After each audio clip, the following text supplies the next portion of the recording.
कभी सोचा है जो आदमी खुद राजनीति सिखाने चला हो आज राजनीति के मैदान से क्यों पीछे हट गया।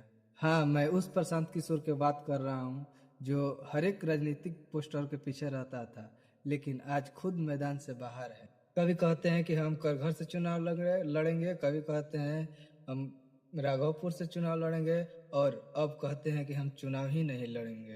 नहीं, नहीं करेंगे। अभी वो निर्णय हो गया है पार्टी में। चंचल सिंह जी का राघवपुर से करने के बाद तो आप कॉन्टेस्ट नहीं कर रहे हैं? नहीं कर रहे हैं। पार्टी ने निर्णय लिया है कि मेरे पास पहले से जो काम है इसी को अगर मैं पूरी तरीके से कर लूं तो काफ़ी है। तो अगर मैं चुनाव लड़ने जाऊंगा तो 2-4-5 दिन जो नुकसान होगा उससे जनसुराज के कई प्रत्याशियों को नुकसान हो सकता है, इसलिए अब सवाल ये है कि प्रशांत किशोर नेता है या सत्ता के बाजार में महंगे सौदा ढूंढने वाले व्यापारी।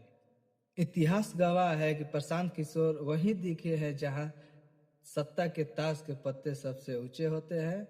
कहते हैं कि व्यवस्था बदलने निकले हैं लेकिन जब जमीन पर उतरकर जनता के सामने आने के समय आया तो वो पीछे हट गए। शायद डर था कि उनके चुनावी हलफनामे में अपने संपत्ति और सौदे का सच्चाई बाहर आ जाए।